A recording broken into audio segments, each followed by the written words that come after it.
बिस्मिल्लाहिर्रहमानिर्रहीम, अस्सलाम वालेकुम। मैं हूं मखदूम शहाबुद्दीन और आप देख रहे हैं पावर टॉक। नाज़रीन किराम, पाकिस्तान की सियासत हमेशा से अनहोनियों का नाम है। कब क्या हो और कौन कब किस तरफ बाजी पलटे ये कोई नहीं जानता। कभी सानेहात पर सियासत होती है तो कभी ऑपोजिशन को जेलों में बंद करने पर सियासत, कभी आवे यावे और बिरयानी की एक प्लेट पर वोट की सियासत, और कभी एहतजाज और धरनों पर, महंगाई मुकाओ पर सियासत, तो कभी नया पाकिस्तान के नाम पर सियासत। वही चेहरे, कभी हुक्मरानी की तश्त पर मुत्तहिद तो कभी ऑपोजिशन के बेंच पर एक कमजोर सी आवाज की निशानी। मगर इस सियासत के खेल में हुसूल ताकत की खातिर असल ताकत यानी अवाम को भूल कर किसी बेवफा महबूब की मानंद पहचानने से इनकार करने वाले बेहिस हुक्मरान न जाने कैसे चैन की नींद सोते हैं। जहां गरीब अवाम के पास अपने नौजवानों की लाशों को लपेटने के लिए कफन तक मुयसर नहीं होता और उमरा के शाहाना प्रोटोकॉल्स और उनके घोड़े, मुरब्बे और कुत्ते पिज़्ज़े खा रहे होते हैं। अवाम की उमंगें कुछ और होती हैं, मगर वोट लेने के बाद वही हुक्मरान सिर्फ इक़्तिदार की कुर्सी की खातिर एक दूसरे से दस्तों गिरेबां होकर अवाम को ही पैगाम देते हैं कि तुम गरीब लोग उधर और हम वजीर लोग इधर। ऐसे जुमरे में सवालात जन्म लेते हैं कि आखिरकार इस मुमलिकत खुदादाद की रस्सी किन हाथों से खींची जा रही है। वो मजबूत हाथ जिसके भी हैं, मगर मुल्को मिल्लत की कश्ती को नाखुदा मौजों की थपेड़ों से बचाने में नाकाम है, और डोलती मईशत और अदम सियासी इस्तेहकाम मुल्क के लिए किसी मर्ज से कम नहीं। इसी सब पर बात करने के लिए प्रोग्राम में हमें ज्वाइन किया है पाकिस्तान मुस्लिम लीग नवाज के सीनियर रहनुमा और सीनियर सियासतदान शेख रोहेल असगर साहब ने। शेख साहब, thank you very much for your time. सबसे पहले तो ये बताइएगा कि जाहिर बात है इस वक्त पूरी दुनिया में पाकिस्तान ने अपना लोहा मनवाया है और अमेरिका और ईरान जैसे मुखालिफ जो 47 साल से एक दूसरे के साथ नहीं बैठे थे, उन्हें बिठाकर मसला हल कर दिया। पूरी दुनिया पाकिस्तान की तारीफ कर रही है। आपको नहीं लगता कि पाकिस्तान में भी अब सबको इकट्ठे बैठ जाना चाहिए? वो पाकिस्तान जो दुनिया के मसाइल हल कर रहा है, पाकिस्तान में एक पॉलिटिकल कंसेंसस की भी ज़रूरत महसूस की जा रही है? बात तो आपकी बिल्कुल दुरुस्त है, इसमें कोई दो राय नहीं है। और एक बात मैं थोड़ा सा इस पे कभी कभी मुझे अमेरिकन हुकूमतों पे इतना ज्यादा कभी रहा नहीं, इतना कॉन्फिडेंट, क्योंकि ये हमेशा अपने मोशनों को, अपने जो इनके ऊपर एहसान करते हैं उनको ये कर जाते हैं, इनके साथ गड़बड़ भी कर जाते हैं। इनकी तारीफ सबसे बड़ी बड़ी है। पाकिस्तान की हुकूमत को बहुत सोच समझ के आगे बढ़ना चाहिए। इसमें कोई शक नहीं कि ईरान का एक मसला था, ईरान के मामलात थे, ईरान की मुश्किलात थी, जो पाकिस्तान की हुकूमत ने बड़ी ही उम्दा तरीके पर, बड़े ही अच्छे डिप्लोमेटिक तरीके पर वो मामलात को सॉल्व करने की कोशिश की और करवा दिया। लेकिन आप देख रहे हैं ना कि ये जो अमेरिकन सदर है, वो उसकी गुफ्तगू आपने मुलाहजा फरमाई है, कभी वो कुछ करता है, कभी वो कुछ करता है। मेरे ख्याल में शायद उसको भी इल्म नहीं होता कि वो क्या कह रहा है। अभी थोड़े दिन पहले मैं देख रहा था कि वो एक साहब थे, वो यूरोपियन यूनियन के, वो शायद मिलने गए हुए थे, तो उनके साथ बैठा के, अब ये तो बात है ना, ये हमारी तहजीब का हिस्सा है, उसकी नहीं। उसको क्या पता तहजीब क्या होती है?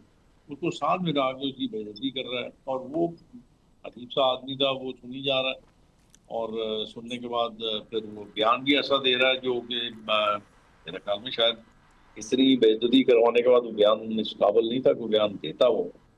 एनीवे, मैं ये आपको एक अर्ज कर दूं, मुझे जरा थोड़ा सा डिस्ट्रस्ट है इन पे, अमेरिकन हुकूमत पे। अमेरिकन अवाम की बात नहीं कर रहा, अमेरिकन अवाम की अपनी एक सोच होती है। वो नहीं कभी भी चाहेंगे कि अमेरिका इस किस्म के मामलात में अपने आप को मुलव्वस करे। लेकिन बहरहाल ये खुदावंद करीम का एक खास करम है पाकिस्तान के ऊपर। ये दूसरा एपिसोड हुआ है, आपने देखा होगा ना, पहले जो हिंदुस्तान ने एक जंग मुसल्लत की थी आप पे, तो वो भी अल्लाह ताला की मदद के साथ आपने उसमें एक बड़ी सुरखरू हुए, आप बड़े ऐसे तरीके से उससे निकले और अल्लाह ने आपको कामयाबी दी। अब इसमें भी बहुत कामयाब किया अल्लाह ने, पर थोड़ा सा एहतियात जरूरी है, क्योंकि ये अगर आप ये करेंगे ना कि पाकिस्तान अगर ये कोशिश करे कि इस्लामिक उम्मा को एक जगह इकट्ठा करने के लिए, ये यहूद और नसारा को ये बात पसंद नहीं आएगी। कि मैं आपको बड़ा कैटेगोरिकली ये बात कह रहा हूँ कि ये कभी भी नहीं चाहेंगे कि मुसलमान जो है वो एक प्लेटफॉर्म पे इकट्ठा हो जाए, क्योंकि इस वक्त उनको जरूरत थी, इस वक्त वो फंसे हुए थे, इस वक्त तो बर्दाश्त कर गए, लेकिन आगे जाके वो शायद इस चीज को बर्दाश्त नहीं करें। तो इसमें बहुत ज्यादा मुहतात होना होगा आगे, मतलब मुस्तकबिल में पाकिस्तान को मुहतात होना चाहिए। लेकिन मैं ये समझता हूँ कि खुदावंद करीम का जो एहसान है पाकिस्तान पे इस वक्त, पाकिस्तान उस लेवल पे पहुंच गया कि जहाँ पे पाकिस्तान की इस वक्त बहुत ज्यादा जो लोग जो ममालिक ऐसे हैं जो समझते हैं इस बात को, जो इन चीजों को बड़ी अच्छी तरह जानते हैं, उनके नजदीक तो पाकिस्तान ने ऐसा काम किया है जो कि शायद आने वाली कई सदियां याद करेंगे उसको। और खास तौर पे आपको अपने दाएं बाएं भी नजर रखनी है। अफगानिस्तान जिसको आप चलाते रहे, पिलाते रहे, आप उनकी हर तरह मदद करते रहे, बल्कि आपने एक अपने अंदर एक बहुत बड़ा अजाब खड़ा कर लिया।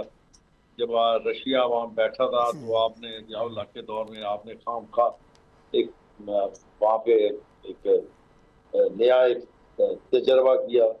तो फिर ये बातें जरा सोच समझ के करनी चाहिए। उन लोगों से भी आपको बचना है।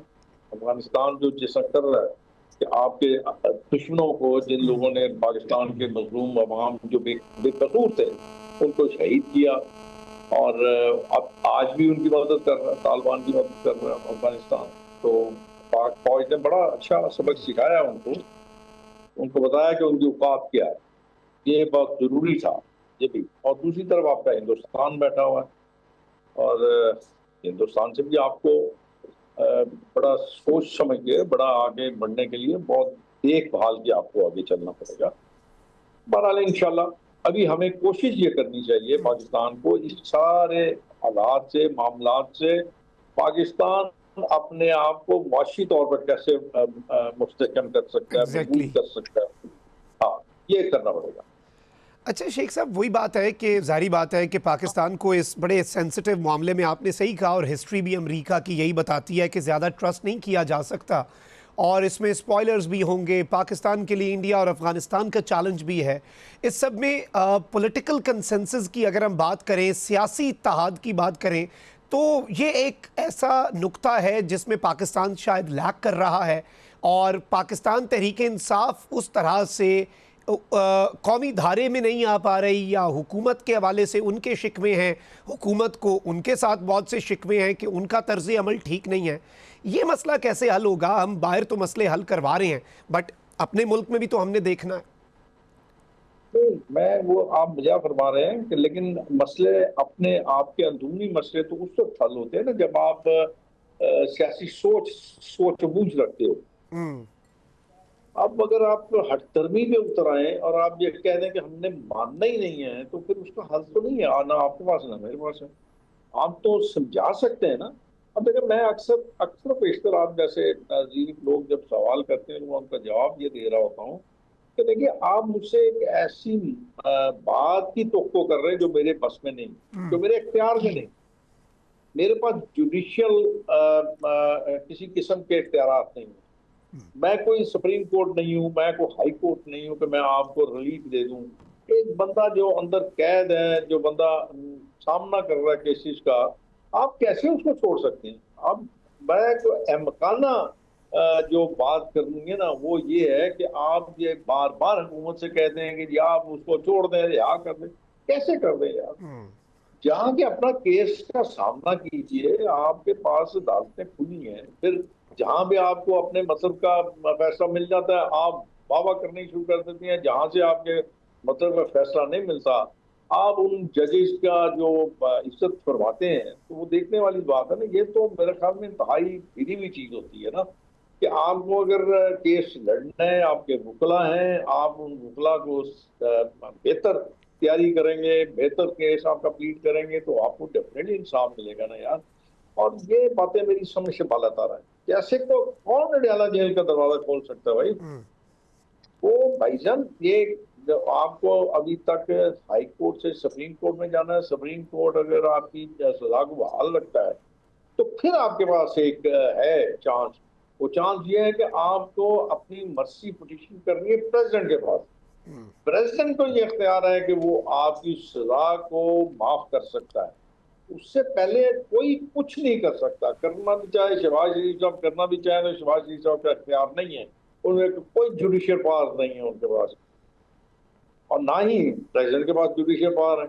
पता नहीं, मुझे तो समझ नहीं आती इतने सीजनल पॉलिटिशियंस हैं ये। अच्छा यही साहब अपने मतलब के लिए अब सब कुछ भूल गए थे, भूल के ये होती है सियासत। इस तरह का तमस्कर नहीं उड़ाया था उस मासूम ने इनका, चुनिया लेके ऊपर चादरें ले लेके पता नहीं क्या क्या उनकी जी जी। नकलें उतारता रहा है। फजल रहमान साहब की नकलें उतारता रहा है। सियासत ये कहती है कि आप जहां से आपका मकसद पूरा था कर लो। देखा कर लिया ना उसने, आज बैठा हुआ अच्छा गई अपोजिशन लीडर बन के बैठा हुआ। और जिस दिन फजल रहमान साहब को उसकी जरूरत थी वो भी उसके साथ बैठे हुए थे। तो इसलिए मैं उसको समझने की कोशिश करनी चाहिए। उसको शायद उसको समझाने वाला कौन नहीं है, बाकी जो समझाने वाले हैं वो भी उससे चार हाथ आगे हैं। तो सियासत तो उनके साथ की जाती है जो सियासी सूझबूझ रखता हो। तो अगर वो ये फैसला ही करके बैठ गए हैं कि उन्होंने पाकिस्तान के खिलाफ ही करना है, तो फिर आप क्या कर सकते हैं? या इंडिया पाकिस्तान की जंग लगी हुई है और आप अपना वो धरने और पता नहीं क्या शोर शराबा और पता नहीं क्या क्या आप कर रहे हैं। तो अल्लाह के बंदो, पाकिस्तान अगर है तो तुम्हारी सियासत रहेगी। अगर खुदा न खास्ता पाकिस्तान कुछ होता है तो जरा मुड़ के जरा देखें ना, हिंदुस्तान में कितना मुसलमान है। जितने मुसलमान आपके पाकिस्तान में बस रहे हैं इतने मुसलमान आपके, क्या हाल है उनका? ये इनको समझ नहीं आता। और ना आप समझा सकते हैं, ना मैं समझा सकता हूँ, ना ही कोई और बंदा समझा सकता है। और कई ऐसे लोग भी हैं मदद के साथ, कई आपके इलेक्ट्रॉनिक मीडिया में ऐसे लोग हैं उनको भी कोई समझ नहीं है। वो भी बस वो क्या कहते हैं बुक्स माफिया में सब कुछ करी जा रहे हैं। अगर उनको मुस्लिम लीग नून से कोई इख्तलाफ है या उनके साथ उनको अच्छी नहीं लगती तो कम से कम पाकिस्तान की खातिर तो सच बोल दिया करें, पाकिस्तान की खातिर तो को अच्छा बोल दिया करें। लेकिन नहीं, बस अपने आप को अपना वक्त बेचने के लिए, अपनी रेटिंग लेने के लिए बस जो मुंह में जिसके आता है वो बोली चला जा रहा है। ठीक मैं हो तो अब गया, सुन के भी थक गया यार। आपका नुक्ता आ गया। अच्छा रोहिल साहब, एक और बड़ी इंपॉर्टेंट चीज़ है, आप भी एक सीनियर सियासतदान हैं। पार्लियामेंटेरियंस का काम कानून साजी होता है, लेकिन वो कानून जो आवाम के लिए बेहतरी लाए, आवाम के हक़ में बेहतर हो। हालिया अभी विफाक में देखें तो एक मुतनाज़ा बिल आया, टेली कम्युनिकेशन बिल, और दूसरी जानब पंजाब में control of habitual offenders and anti social behaviour bill जो है, इस पर ऑल्दो मरियम साहिबा ने दोबारा गौर करने का तो कहा है, मगर ये जो बिल्स हैं इनके हवाले से ऑपोजिशन ये कहती है ये आज हमारे खिलाफ इस्तेमाल हो रहे हैं। जिस तरह से पीका था वो बाद में पीटीआई के खिलाफ उनके गले की हड्डी बन गया। तो इस तरह के कानून साजी में आपको लगता है कि मोहतात होना चाहिए? मैं इस ज्यादा नहीं बात कर सकता इसलिए कि मैंने वो बिल पढ़ा नहीं है, ना मैंने देखा है ना मैं पढ़ा है। मेरा वो उसमें सब्जेक्ट नहीं है, इसलिए कि मैं पार्लियामेंट में तो हूँ नहीं। लेकिन मैं अपने तजर्बे की रोशनी में बात कर सकता हूँ। मैं आपको 100% यकीन के साथ कहता हूँ कि अपोजिशन के मेजॉरिटी अरकान ने ये बिल बिल्कुल नहीं पढ़ा। अब वो तो बगैर पढ़े, पाकिस्तान में कोई पढ़ता ही नहीं है बिल्स तो। मैं इसीलिए अर्ज कर रहा हूँ ना, हमने सिर्फ मैंने वो पहले ये बात की थी बुग्ज माफिया, हमने उसकी मुखालफत करनी है। आप एक जिक्र करते हैं जब भी हम लोग करते हैं ना, मैं तो आपको बुरा ना मानिएगा, जी जब भी कोई बात होती है तो आप कहते हैं अवाम के हक में। यार कौन सी अवाम? उस अवाम को इन बिलों के साथ क्या लेना देना है यार, जिनके पाँव में जूती नहीं है, जिनके बच्चों के तन पे कपड़े नहीं है, वो है अवाम। उस अवाम को इस बिल के साथ क्या लेना देना है? इस बिल का अगर नुकसान होगा तो उसको नुकसान होगा जो इस माशरे में खुदा बन के बैठे हुए हैं, जिनके पास इतना कुछ है कि वो अगर बांटना भी चाहें तो मेरे ख्याल में कम नहीं होगा। तो इसलिए आप अवाम की बात ना किया कीजिए, आप उस कैटेगरी की बात करें जो इससे इफेक्ट होएगी। तो मेरा अपना ख्याल है कि मैंने आपके सामने आपके प्रोग्राम के अंदर ये मैं एडमिट कर रहा हूं कि मैंने वो बिल नहीं पढ़ा। अगर मैं वो बिल पढ़ता, मैं उस बिल को अगर याद करता, मैं उस बिल पे अपनी राय दे सकता हूँ। मैं तो जनरली बात करूंगा, जनरली ये बात है आपके सामने में रख दी है। अब आप किसी से पूछ लीजिएगा, आपको किसी को ले लीजिए अपोजिशन लीडर को अपने साथ किसी प्रोग्राम में, तो पूछिएगा कि जनाब आपने जो बिल पढ़ा उसकी कितनी शिकें हैं, उसमें क्या चीज है, उसमें क्या चीज मुतनाज़ है, आप किस चीज को बुरा समझते हैं, क्यों आप ये बात कह रहे हैं कि क्या करेंगे। अब देखें, आप अगर किसी को मादर पितर आजाद कर देंगे तो फिर तो आप खत्म हो जाएगा ना, आपका माशरा ही खत्म हो जाएगा। जिस तरह आपने पहले देखा नहीं है कि मैं आपको माजर के साथ, मैंने, मुझे जब भी आप बुलाएंगे मैं आप कोशिश कर, मैं ये कहता हूँ कि मैं जी, आपने मुझे जो सख्त से सख्त सवाल करना है आप कर दीजिए, लेकिन किसी ऐसे बंदे के सवाल का जवाब या उसके साथ मैं कंट्रोवर्सी में नहीं आऊंगा जिसका काम ही सिर्फ बदतमीजी है, जिसका काम ही सिर्फ ये है कि लोगों को ये दिखाना कि मेरा असल चेहरा क्या है। तो मैं तो इस मामले में आता ही नहीं हूँ। मैंने अब ये सोच लिया, मेरी उम्र भी ऐसी नहीं कि मैं लोगों के अजीब किस्म की बातें सुनूं। तो आपके सामने ही है, लड़ाई झगड़े गाली गलौज मार कुटाई लाइव प्रोग्राम में होती है। एग्जैक्टली कोई आपको समझ आती है या किसी को समझ आती है वो उसमें तो क्या कहना कंस्ट्रक्टिव चाह बात रहे ही हैं? कोई नहीं होती ना, उसमें तो कुछ कंस्ट्रक्टिव नहीं निकलता। तो मैं यही तो आपसे अर्ज कर रहा हूँ ना। जी। मैं, मुझे पता है, मैंने जब ये शुरू किया था तो मैं आपसे सीख के जाता था कुछ ना कुछ, या जो मेरी जेहन में होता था, जो मेरे शौक में होता था, जो मेरे समझ में होता था, मैं आपके साथ उसको डिस्कस करता था, अपने कुलीग के साथ डिस्कस करता था जो टॉक शोज में बैठे होते थे। कोई बदतमीजी नहीं होती थी, अपनी हर बंदा अपनी बारी में बोलता था, जो उसके पास लॉजिक्स होती थी वो बयान कर देता था। आजकल तो आप देखें जरा, खातून तक थप्पड़ मारने पे आ गई हुई है, तो अब क्या करना है, आपने उसमें क्या सीख के जाएंगे, ये सीख के जाएंगे ना। आपने तो अपने मुआशरे को तबाह कर दिया।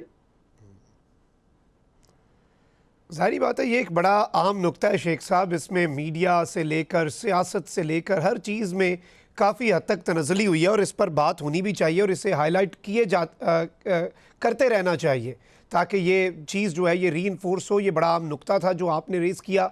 बहुत बहुत शुक्रिया। पाकिस्तान मुस्लिम लीग नवाज़ के रहनुमा शेख रोहेल असगर साहब हमारे साथ मौजूद। नाज़रीन इकराम, यहाँ पे वक्त हुआ एक ब्रेक का, हमारे साथ रहिए।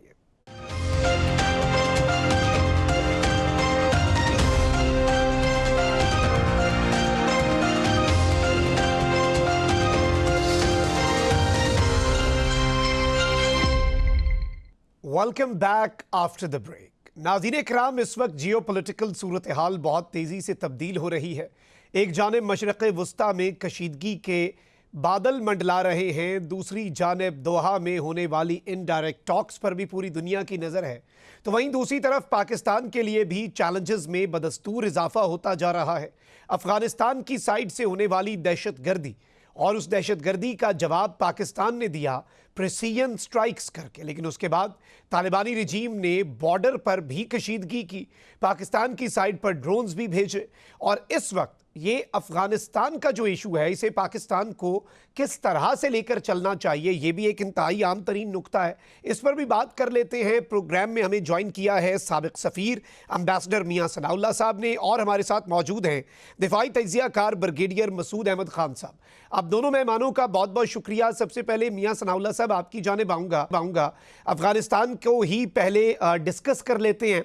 इस वक्त जो अफगानिस्तान में पाकिस्तान ने टेररिज्म के इंफ्रास्ट्रक्चर को हिट किया, उससे पहले डिप्लोमेसी को जितने चांसेस पाकिस्तान ने दिए हैं, शायद इतना रिस्ट्रेंट कोई और मुल्क दिखा सकता। इस दौरान भी हमने कतर में, तुर्की में, चीन में मुज़ाकरात किए, लेकिन तालिबानी रिजीम जो है वो कभी भी कमिटमेंट नहीं करती कि वो वेरीफाइबल एक्शन लेगी। तो पाकिस्तान के पास और ऑप्शन बचता क्या है?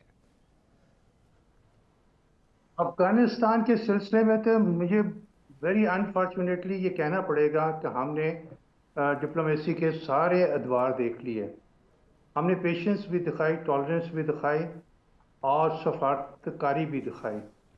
और उसके बाद अभी कुछ लोग अभी भी कहते हैं कि उनके साथ सफारतकारी किसी न किसी सूरत करनी चाहिए, उनके साथ ट्रेड किसी न किसी सूरत में करनी चाहिए और बॉर्डर खुले रखने चाहिए। मसला ये है कि वो तालिबान की जो हुकूमत है वो कुछ कदम उठाने को तैयार है TTP के सिलसिले में ख़ास तौर पे और BLA के सिलसिले में। मेरा ज़ाती ख्याल है कि वो इंटरेस्टेड नहीं है। टीटीपी स्पेशली उनका एक इंटेग्रल सेल है। कुछ लोग कहते हैं कि हमने ईरान के साथ भी तो मुफाहमत की थी, अब वहाँ भी हमने ड्रोन्स और मिसाइल दिसंबर 2025 में किए थे, तो यहाँ क्यों नहीं हम करते? वो भूल जाते हैं कि ईरान में कोई ऐसा सेल नहीं है टेररिज्म का, दहशतगर्दी का, जो इंटेग्रल पार्ट ऑफ वहाँ की हुकूमत का हो। उनकी हमदर्दियाँ कुछ लोगों के साथ, कुछ ग्रुप के साथ, या उनकी ज़मीन ज़रूर इस्तेमाल हुई है, हम सभी जानते हैं। कुछ जो एक जासूस हमारे पास अभी तक इंडिया का पकड़ा हुआ है, लेकिन इन दोनों ममालिक को इस सिलसिले में इक्वेट करना मेरा ख्याल है ज़्यादती है, आउटलैंडिश है। सेकंड है कि आपने जब ये सारा कुछ कर लिया, हुकूमत ने एक फैसला कर लिया, और उसके लिए हुकूमत सतह पे जिस तरह आपने तज़किरा किया, कतर हो, तुर्की हो और चाइना हो, इन सब को इन्वॉल्व किया, और उसके बाद दूसरे ममालिक को भी इन्वॉल्व किया। सऊदी अरेबिया भी उसमें शामिल है, और भी खलीज के ममालिक है जहाँ साउंड किया कि इनको प्रिवेल करें, और फिर इनको अपनी याद भी दहानी भी करवाई कि पाकिस्तान इंस्ट्रूमेंटल रहा है दोहा टॉक्स में, डायलॉग में, जिस ये बरसरे इक़्तिदार आए। अदरवाइज तो शायद इस वक्त अशरफ गनी की हुकूमत वहाँ होती, और हमारे ही लोग थे जो इनके साथ चाय काफ़ी और बड़ी अच्छे तरीके से मिल मिला रहे थे। तो कहने का मतलब यह है कि हमने इनके साथ खासी हमदर्दी दिखाई। अब लोग कहते हैं कि पीपल टू पीपल कांटेक्ट होना चाहिए, ट्रेड खुली रहनी चाहिए। ठीक है, उसका हमें भी नुकसान हो रहा है, लेकिन अब यह पॉलिसी लास्ट ऑप्शन के तौर पे ली गई है। मेरा ख्याल है इसमें रद्द-ओ-बदल करना वो ही होगा कि हम फिर दोबारा उसी डगर पे चल रहे हैं, जहां कभी हम सॉफ्ट हो जाते हैं, कभी हार्ड हो जाते हैं। अगर इस वक्त हम हार्ड हैं तो एक लिमिट तक हैं, हम प्रिसीजन टारगेट्स पे टारगेट को हिट करते हैं, हम आवाम के पीछे नहीं हैं। हमारे खिलाफ प्रोपेगेंडा ज़रूर किया है, इंडिया इंस्पायर्ड था और न अफ़गानिस्तान बैक था, का हमने मदरसे पे कर दिया, मस्जिद पे कर दिया, इस जगह कर दिया, उस जगह कर दिया। नहीं, ऐसी कोई बात नहीं। हमने जो भी टारगेट चुने हैं और उसको तरीके से किया। इस वक्त कौम यानी जितने अफ़गानिस्तान को हमने अफ़गानियों को यहाँ मदद की है, अब वो उनमें से बहुत सारे इनोसेंट हैं, लेकिन वो भी जो फैली हुई थोड़ी बहुत नफरत है अफ़गानियों के लिए, उसका शिकार हो रहे हैं, क्योंकि पाकिस्तानी ये बर्दाश्त नहीं करते। उनके फ़ौजी मुफ्त में मारे जा रहे हैं, उनके चीनी दोस्त मुफ्त में मारे जा रहे हैं, और किस कौन को किया है हमने? अगर आपको ड्यूरेंट लैंड पे बातचीत करनी है तो खुल के आइए, गवर्नमेंट से तो गवर्नमेंट बात कीजिए। अगर आपको कोई और प्रॉब्लम है बात कीजिए। आप एक दहशतगर्द के ग्रुप को क्यों प्रमोट कर रहे हैं? उनके क्यों भेज रहे हैं ट्रेन करके? आप कराची भेज रहे हैं, आप कोटा भेज रहे हैं, आप केपी में भेज रहे हैं, और मस्जिदों में, यानी कौन सी चीज़ है मुकद्दस जगह जो आपने नहीं छोड़ी? यूनिवर्सिटी है, उसमें आपने एक्सप्लोर कर दिया। तो हमारे लोगों को भी, जो एनालिस्ट हैं और जो पॉलिटिकल है ना कॉलम्स लिखते हैं, उनको सोचना चाहिए कि हमने बहुत पीपल टू पीपल कांटेक्ट और डिप्लोमेसी कर ली है। हमने कल्चर और सिविलाइजेशनल लिंक है उसके भी की अफादियत देख ली है।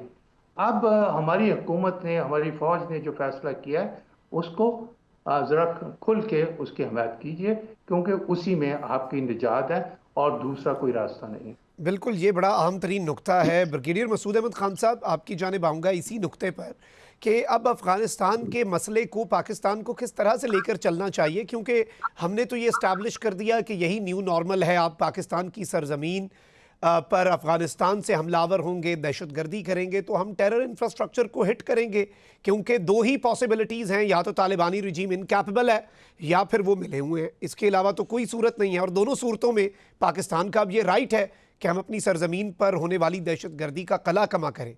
तो इन द फ्यूचर आपको क्या लगता है कि अब नेक्स्ट पाकिस्तान को मज़ीद सख्ती से डिप्लोमेटिकली भी और मिलिटरली भी क्या कदम उठाने चाहिए? देखें, मेरे ख्याल में जो पाकिस्तान जिस स्टेज पे आया था और जितना हमने कोशिश की, और देखें ना, किसी जमाने में आपने उलमा भी भेजे, जरगे भी यहाँ से गए हैं, और इसके बाद एम्बेसडर सादिक को हमने देखा, एम्बेसडर दुर्रानी को फ्रिक्वेंटली आते जाते देखा, डिफेंस मिनिस्टर आपके गए, फॉरेन मिनिस्टर आपके गए, आपके इंटीरियर मिनिस्टर गए, और बहुत सारी कोशिशें की गई की हो, लेकिन ये है कि दे आर एडमेंट की वो तो आपको चीज मानने को तैयार नहीं है, वो पाकिस्तान को डिस्टेबलाइज करना चाहते हैं। ये तो उनके डीएनए में चीज शामिल है। तो दुनिया में दो ममालिक ऐसे हैं, जो इंडिया और अफगानिस्तान, जिन्होंने पाकिस्तान की सॉवरेनिटी को as a independent sovereign state कभी एक्सेप्ट ही नहीं किया।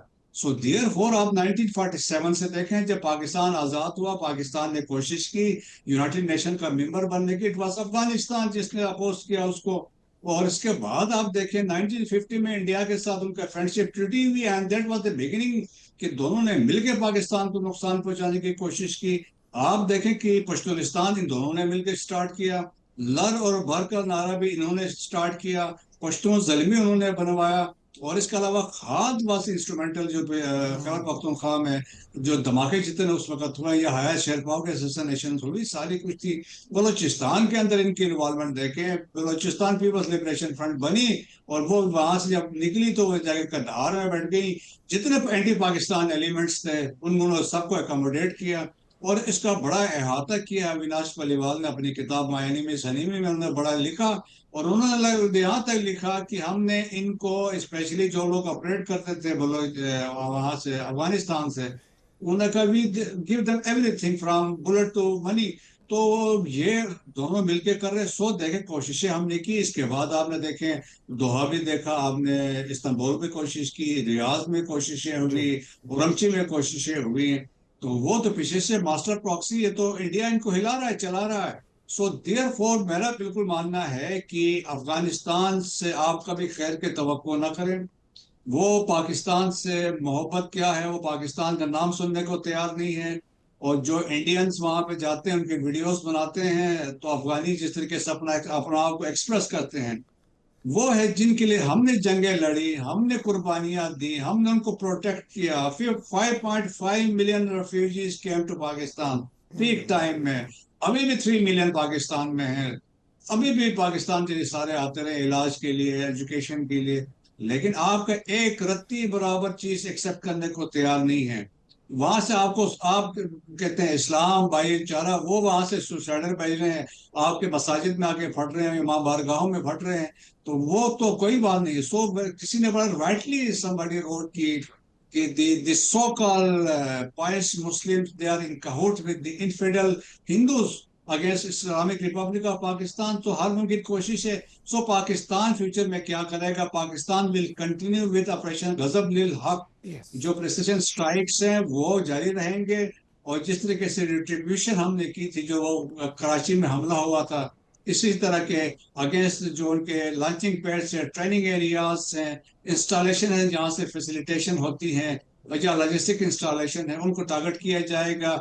और फिर आप देखें कि किसी सूरत में कि इस चीज पे पाकिस्तान तो कंप्रोमाइज नहीं करेगा, और डिप्लोमेटिकली इंटरनेशनल कम्युनिटी की रिस्पॉन्सिबिलिटी बनती है। देखिए, पाकिस्तान तो लीडिंग कंट्री को इनको दहशतगर्दी को सामना कर रहा है।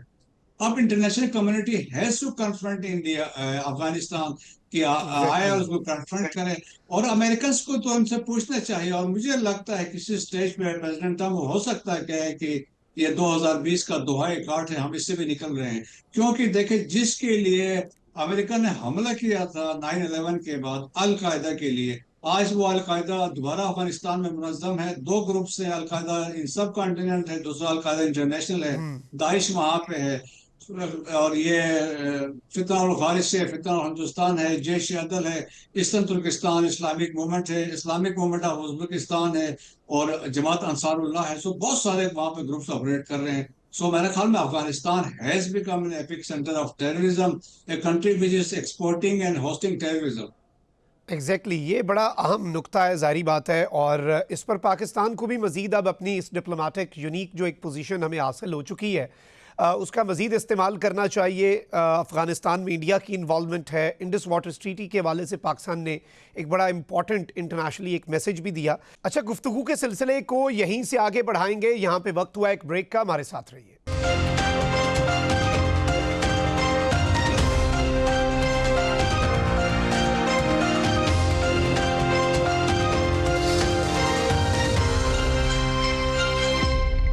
Welcome back after the break. गुफ्तगू के सिलसिले को आगे बढ़ाते हैं। मियां सनाउल्लाह साहब, मशरिक़ वस्ता की अगर हम बात कर लें और ईरान और अमेरिका के दरमियान यूँ लग रहा है कि कुछ न कुछ अबनाए हुर्मज़ में कशीदगी अगर हो भी जाती है तो उसके बावजूद जो ऑल आउट वॉर है उसके चांसेस नहीं हैं, जो कि एक मस्बत पेशरफ्त है। लेकिन दोहा में भी यही बताया गया कि बराह रास्त नहीं मिलेंगे दोनों वफूद, और इनडायरेक्ट टॉक्स हैं, और जो कतर में उनके असासे मुंजमद हैं उसके हवाले से ये जो 60 डे विंडो है, इसमें आपको क्या लग रहा है कि ये किस तरह से यूटिलाइज हो सकेगी? जो डेडलाइन है 21 अगस्त तक की, इसमें क्या कुछ मस्बत आ सकता है सामने? और स्पॉयलर्स भी हैं साथ साथ, फिर इसराइल लबनान वाला मामला भी चल रहा है। बेसिकली ये जो विंडो आपने जिक्र किया 60 डेज की, इसको थोड़ा बहुत एक्सटेंड करेंगे, क्योंकि दोनों मुल्क नहीं चाहते, जिससे आपने बताया फुल वॉर नहीं चाहते। दोनों साइड्स चाहती हैं इकोनॉमिक गेन्स। ईरान के तो बिल्कुल समझ में आते हैं कि वो अनफ्रीज चाहती है $6 बिलियन की कतर में जो है, और फिर वो चाहती है कि उस पर सैंक्शन जो लगे हुए हैं वो ख़त्म हो जाएं, और उस पैसा जो मिलेगा या जो मदद मिलेगी इन पैसों की वजह से, इकोनॉमिक पावर जो मिलेगी, उसका उन्होंने क्या इस्तेमाल करना है वो उनके अपने डिज़ाइन है, जिसके बारे में 2-3 मुख्तलिफ किस्म की राय हैं। और बाकी वो हुर्मस पे भी चाहते हैं कि उनका इसको लिवरेज जो उनको मिला हुआ है इसको इंटेंसिफाई करें, ताकि उनका लॉन्ग टर्म कंट्रोल किसी न किसी सूरत अपने हुर्मस के यूज़ पे रहे।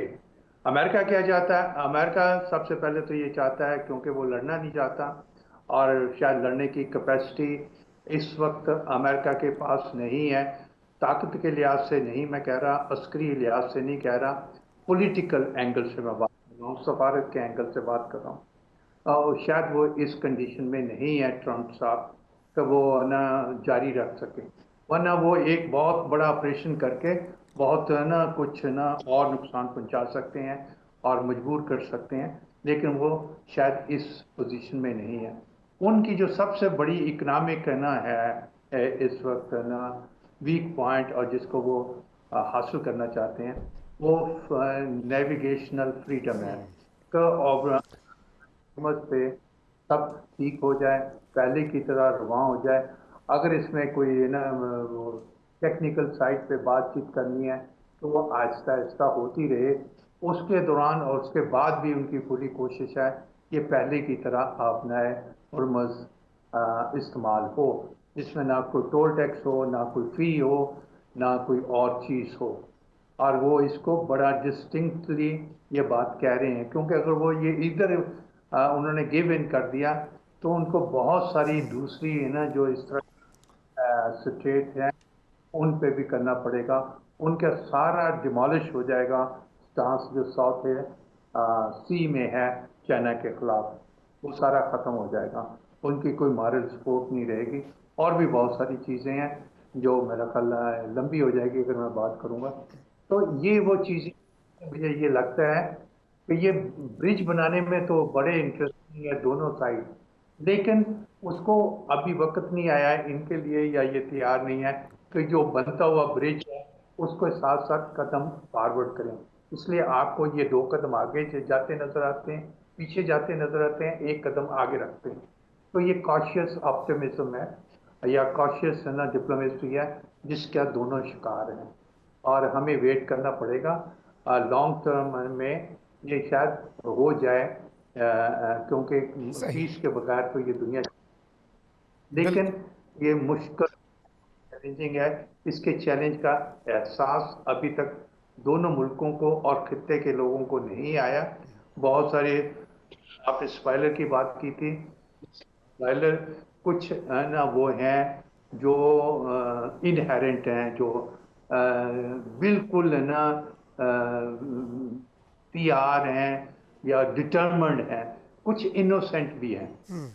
इनोसेंट वो कि नज़ाकत को, नुआंस को, इसके सिस्टम को जो चैलेंज है उसको नहीं समझते, तो वो ठीक। अपनी अपनी सना सी थ्योरियाँ पेश करते रहते हैं कि ये ब्लॉक बन रहा है, वो ग्रुप बन रहा है, अमेरिका भाग रहा है, ये अमेरिकन अड्डे खत्म, वो इस तरह की बातें फैला के, और जब ये इंटरनेशनल लेवल पे जाती हैं तो उसका रिएक्शन इसराइल में बहुत आता है, वो पैनिकी हो जाता है, तो वो ज़्यादा ना गड़बड़ करता है। इसी वजह से हमें रिफ्ट या जो अमेरिका के साथ होती रहे, भला से हो या ना हो, हमें तो ये चाहिए कि वो MOU जैसा बना, वो एक एग्रीमेंट तो नहीं है, लेकिन मफाहमत तो है, और दोनों अफ्रीकों ने उसको एग्री किया, तो उसको उसी को लेके आगे चलना है। तो उसके मुताबिक वो उधर ना करे, क्या कहते हैं, लेबनान में, साउथ लेबनान से अपनी फौजें हटाए, उस पे आप करना चाहिए, ना कि आप यहाँ सारी बातें होती हैं कि ये वही करवा रहा है, वही शैतान है, और वो अमेरिका के साथ, ट्रंप के रिलेशन खराब हो गया, उसको ये गाली दे दी गई, ये लफ्ज बोल दिया गया। That should not be right. Our issue. Our issue right. peace in the region, and as agreed by them under the MOU should progress further for a better deal. तो दोनों को एक कंप्रोमाइज करके ही बिल्कुल, और दोनों को थोड़ा थोड़ा एक एक कदम जो है वो पीछे भी हटना पड़ेगा, कुछ कंसेशंस भी देनी पड़ेंगी। ब्रिगेडियर मसूद साहब, इस पे आपका इनपुट मैं ज़रूर लूँगा। जाहिर बात है पाकिस्तान अभी भी तमाम तर एफर्ट्स को लीड कर रहा है, और वर्ल्ड पीस में जो पाकिस्तान ने रोल प्ले किया किसी से अब ढका छुपा नहीं रहा, और अभी भी वो जिसे कहते हैं कि एक और दरिया का सामना था मुनीर मुझको, मैं एक दरिया के पार उतरा तो मैंने देखा, तो अभी बहुत से दरिया हैं जो पार करने हैं अगर हम लास्टिंग पीस की तरफ जाना चाहते हैं, और उसकी राह में इसराइल भी एक रुकावट बन सकता है, और भी स्पॉयलर्स हैं। तो आप किस तरह से देख रहे हैं अभी करंट मिडल ईस्ट की सिचुएशन को? देखिए, मेरे ख्याल में करंट सिचुएशन ये है कि दोनों ममालिक जो है चाहते हैं कि इसका खात्मा हो, और एक अमेरिकन फेस सेविंग चाहते हैं, ईरानीज भी चाहते हैं कि उसमें रिकंस्ट्रक्शन हो, उनको जो उनके फंड्स जो फ्रीज हुए हैं वो उनको मिले, सैंक्शंस वगैरह लिफ्ट हो, और तो वो इसमें है। लेकिन अब जो मसला अभी आया है, देखिए बातचीत का आगाज तो हो चुका है, लेकिन मेजर दो चीजें अभी जिसमें ये सारे फंसे हुए हैं, जहां पे हम ईरानी इनको प्रेशराइज कर रहे हैं कि आप पहले सैंक्शंस या जो फंड्स जो हैं जो फ्रीज हुए हैं उनको अनफ्रीज करें, तो subsequently we can take step 2। लेकिन दो चीजों में ये फंसे हुए हैं कि एक one is the straight of Hormuz है, दूसरा न्यूक्लियर पे होगा। और स्ट्रेट ऑफ हॉर्मुज देखें कि जिस तरीके से रिसेंट डेवलपमेंट्स हमने स्ट्रेट ऑफ हॉर्मुज में देखा है, और जिस तरीके से इंटरप्रिटेशन ऑफ आर्टिकल 5 है उस चार्टर का जो MOU हुआ था, उसमें हर एक दैट इज, लोग मानते हैं इट इज सॉर्ट ऑफ ए वे। उन्होंने ये कहा था ईरानी इसको मैनेज करेंगे, सो उसको इन 60 डेज, इन दो 60 डेज, तो ईरान इसको प्रीटेक्स्ट में कह रहा है कि भाई मेरा ये इसमें अथॉरिटी बनती है, तो I have to look after them. लेकिन अमेरिकन ने ये किया कि इंटरनेशनल जो मैरीटाइम ऑर्गेनाइजेशन है और वो ओमान के साथ मिलकर उन्होंने एक नया रूट बनाया, और वो रूट था जो ओमान के सामने से गुजरता है, और दे वर बाईपासिंग द ईरानी रूट। तो उस पे ईरान को एक्सेप्टेबल नहीं था, दैट्स वाई हमने देखा कि वो सिंगापुर के जहाज पर उन्होंने वो ड्रोन से हमला किया। और फिर ये अमेरिकन की भी कोशिश थी, फिर अमेरिकन ने जब स्ट्राइक्स किए तो American they wanted to show their presence कि उनकी नजर है स्ट्रेट ऑफ हॉर्मुज में, वो इसको इस तरह छोड़ेंगे नहीं। और फिर आपने देखा कि मार्को रूबियो आए, गल्फ कंट्रीज में विजिट किया, और उसका जो जॉइंट कम्युनिके था वो बड़ा जबरदस्त किस्म का था, जो which was not acceptable to Iran, जहां पे उन्होंने बैलिस्टिक मिसाइल्स की भी बात की, ड्रोन्स की भी बात की, प्रॉक्सीज की भी बात की, और उसमें उन्होंने कहा free and unconditional passage through straight of Hormuz, जिसमें ओमान शामिल था। तो अब ये एक ऐसा बना है, सो इट्स प्रेस्टीज की बात भी बन गई है। सो नो अभी देखें कि स्ट्रेट ऑफ हॉर्मुज अभी has emerge as a weapon के तौर पे, कि फ्यूचर में इसको किसी भी वक्त में ईरान इसको कंट्रोल कर सकता है, तो उसको mechanism has to be develop, और जो ऐसा मैकेनिज्म हो which is acceptable to not only to GCC countries but also the international community। लेकिन ये है कि मेरे ख्याल में अमेरिकन की कोशिश होगी कि मिड टर्म इलेक्शन से पहले पहले चीजें सेटल हो जाए, और कुछ इसके बाद वो क्रेडिट भी ले इलेक्शंस के लिए, अगर ये कुछ मसला होता है, इसमें चीजें सेटल नहीं होती है, तो फिर ये खिते के में मजीद मुश्किलात इसमें पेश आ सकती हैं। लेकिन एक रियलाइजेशन है जीसीसी कंट्रीज में कि हमने जिस पे तकिया किया हुआ था वो हमारी मदद को तो नहीं आया। मैक्सिमम आप देखना मिसाइल्स अगर ड्रोन हमले हुए तो वो तो यूएई पे हुए हैं, या इसके बाद कुवैत पे हुए हैं, बहरीन पे हुए हैं। सो रिफ्ट तो आप देखिए डिवीजन है विद इन जीसीसी कंट्रीज के साथ भी है, और इसके बाद मिसट्रस्ट भी आपस में भी है, ईरान के साथ भी है। बट स्टिल अब एक रियलाइजेशन मैं देख रहा हूँ कि ज्योग्राफी को आप चेंज नहीं कर सकते हैं। अगर आपने खिते में रहना है तो everybody has to accommodate each other. Iran को जीसीसी को करना है, जीसीसी को ईरान को अकोमोडेट एग्जैक्टली। करना है। But at the same time हमने ये भी देखा है कि GCC countries no they are looking towards more weapons, और जिस तरीके से यूएई के बारे में इतलात है, they are getting Akash and BrahMos from India. सो ये भी साथ साथ डेवलपमेंट हो रही है। लेकिन देखिए पाकिस्तान का पीछे बातचीत का the core objective was peace and stability in खिते के अंदर, कि मुसलमान आपस में ना लड़े।